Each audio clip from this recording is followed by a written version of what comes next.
Чорбаджи Теодос. Чорбаджи Теодос е комедија на интригата што ќе ја подметне Итриот Арсо за да му се исмее на чорбаджијата. Инспирирана е од анегдотата за присилното кумство. Во неја има многу битово социјални елементи.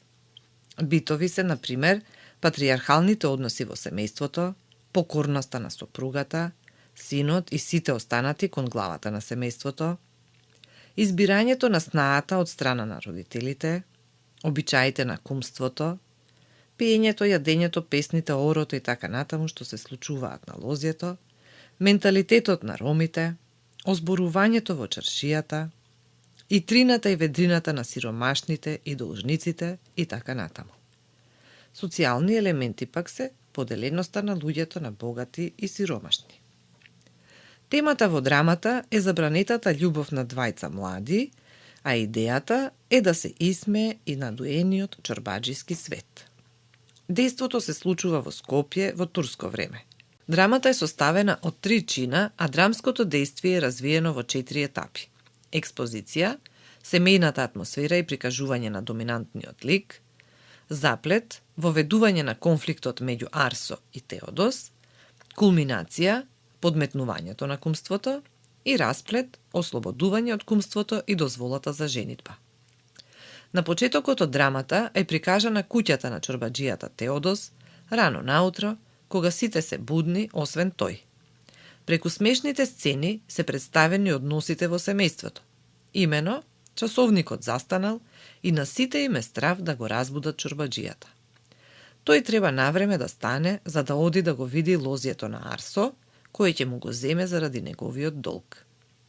Жена му на Теодос, Кева, се туфка дали да влезе кај мажа си. Таа знае дека тој секако ќе изабележи, иако го разбуди прерано, иако го разбуди предоцна. И нивните слуги, Наца и Спиро, исто така не сакаат да ризикуваат и тие да бидат виновни за нерасположението на господарот. Затоа одбиваат да влезат и да го разбудат. Во куќата доаѓа и Евка, тетката на Стојанка, која уште еднаш сака да ја помоли Кева да зборува со својот маж за остварувањето на љубовта на Стојанка и Томче. Стојанка е ќерка на Самарџија, сиромашна, но убава и вредна девојка, а Томче е чорбаджискиот син, па затоа за нивната љубов Теодос не сака ни да слушне. При убедувањето Евка ќе и рече на Кева: "Другачки сме, сестро, се знаеме уште од малечки. Можеме да си кажеме барем маките. Не омажија за невидени и нечуени, а тие што си ги сакавме, ги оженија за други. Ете толку години поминале, а мерекот трае и тлее како запретан жар во срцето. И само пече и боли."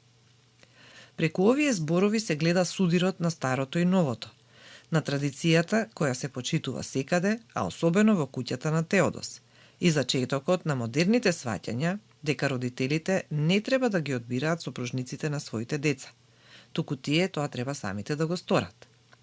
Нив двете ги омажиле родителите за оние што им ги одбрале, но повеќе не мора да биде така.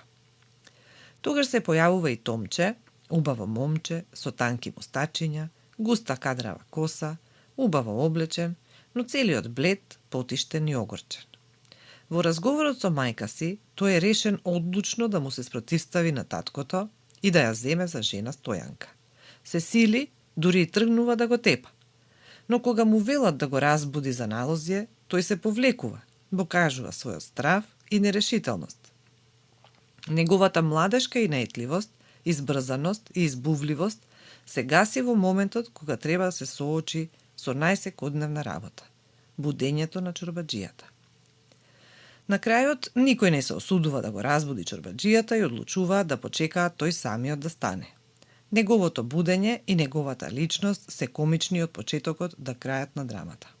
Всушност и целта е таа – да се исмее чорбаджијата, неговото однесување, неговото претерување. Кога станува, сака сите да се вртат околу него, да му помагаат, да го облекуваат, да го четкаат до последното влакно, да не му остане ни една трошка нечистотија на него. Претерано е педантен и прецизен, со сите е груб, надмен, ги омаловажува и ги смета за многу пониски од себе. Тој е големиот газда. Томче доаѓа да зборува со него, но не храбро како што посакува и како што се сили, туку со наведната глава. Иако ја искажува својата желба и намера, тој не може да му се спротивстави на татковото безкомпромисно не.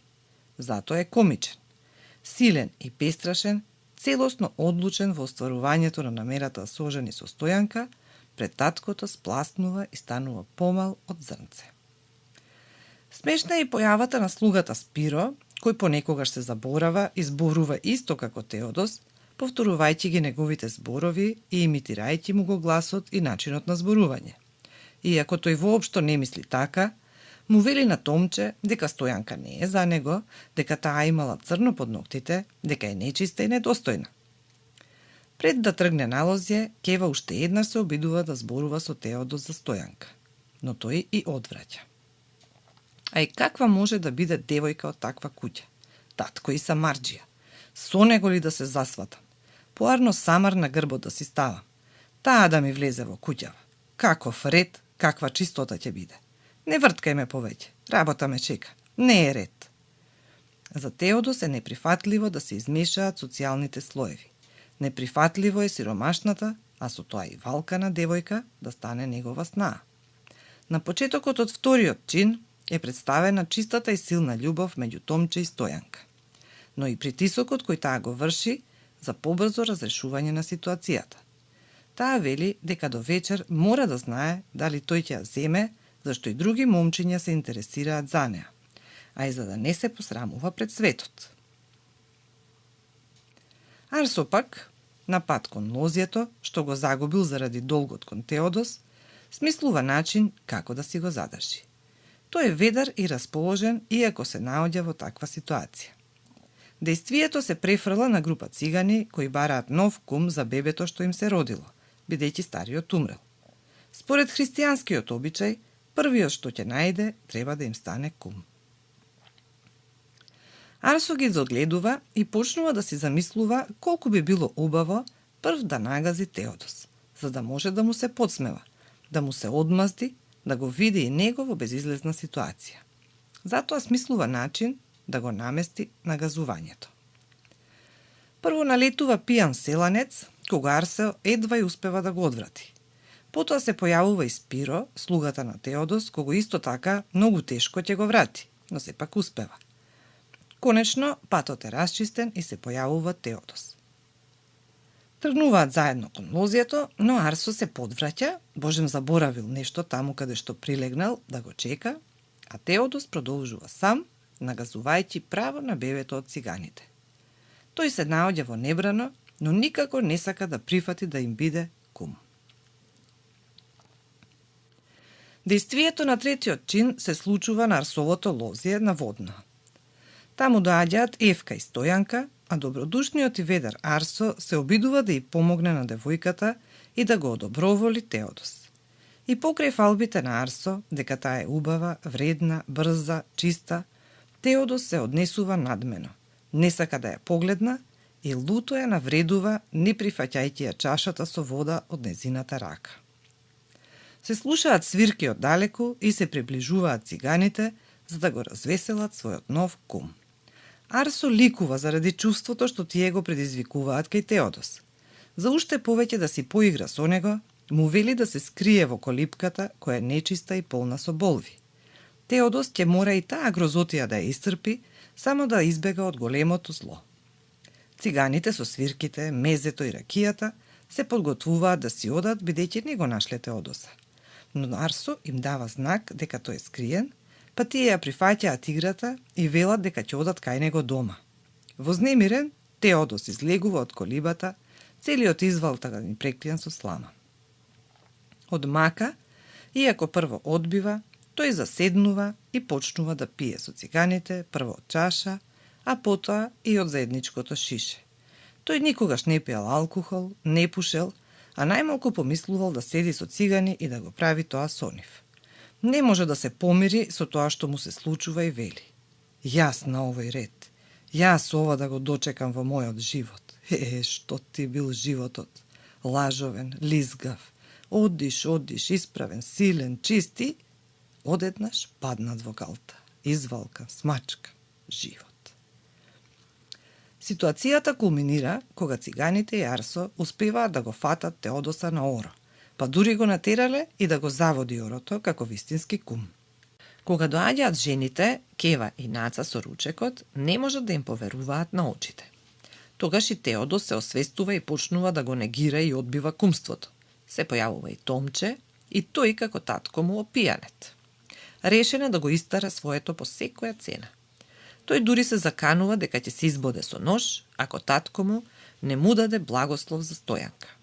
Теодос, сосема избезумен, очаен, цигански кум и самарџиски сват, не може да најде излез. Тогаш итриот Арсо, во замена за лозијето, му нуди помош. Му предлага да му дозволи на Томче да ја земе стојанка, но и да го земе кумството. А Томче пак себе направил за својата љубов и затоа ја прифаќа спогодбата. Теодос, исмеан, дури и од слугите, си заминува да се скрие од срамот. Ликови. Во комедиите на интриги, ликовите не се целосно изградени, туку се типизирани, со нагласени особини. Интересно е што самиот автор во објаснувањата, дидаскалиите, ги опишал ликовите. Чорбаџи Теодос во дидаскалијата е опишан вака.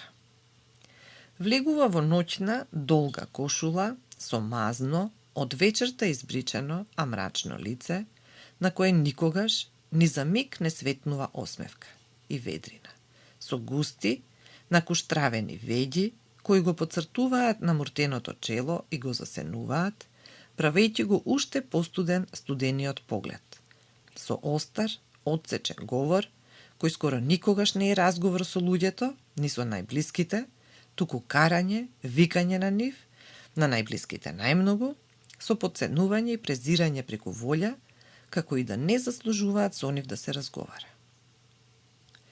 Теодос е представник на власта и парите.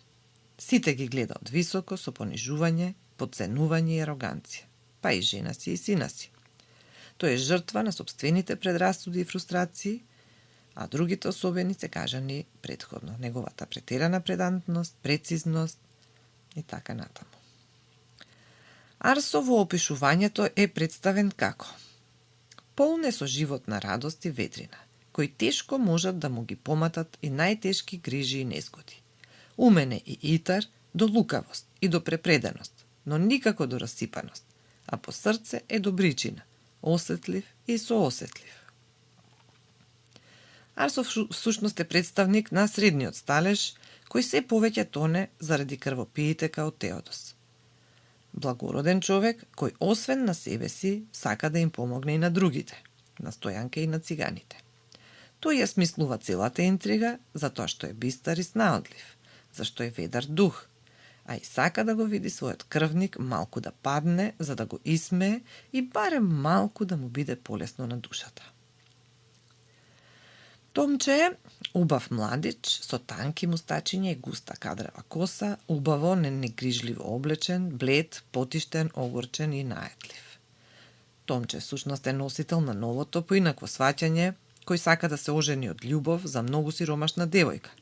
Тој е патриархално воспитан, го цени, почитува и се плаши од својот татко. Без негово одобрение, тој нема да се ожени.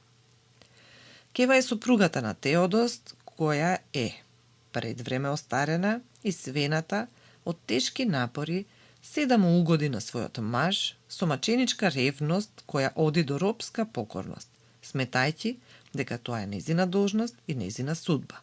Облечена е сета во сив тон. Кева всушност би требало да живее убаво, богато и лагодно, но во патриархалниот дух таа му е подчинета и работи се за да му угоди на домаќинот. Се плаши од него и од неговите бурни реакции. Се плаши да му се спротивстави и да го каже своето мислење. Наца е слугинката која е помлада и покрупна од својата чорбаџика, облечена во незин износен фустан, кој на неа обтегнат пука, со ракавите засукани над лактите, со завиткани плетенки преку тулбенот на главата. Многу е брза и подвижна. Незе уште од мала и е всадено чувството на стравопочит спрема чорбаџијата, повеќе на страв, отколку на почит, и тоа чувство и преминало некако во навика. Така што незиниот здрав не е силен, но затоа е постоја. Спиро слугата пак е облечен во старите алишта на чорбаджијата, кои му се преголеми, па во нив изгледа смешно. Ненаместено и за него чорбаджитео да се страшен, но нему тој исто толку му е и смешен. Затоа, скриено, со лукаво притворство и во очи му се смее, а зад грб нескриено го исмева и го карикира, наоѓајќи во тоа особено задоволство, некаква одмазда за се што трпи од него.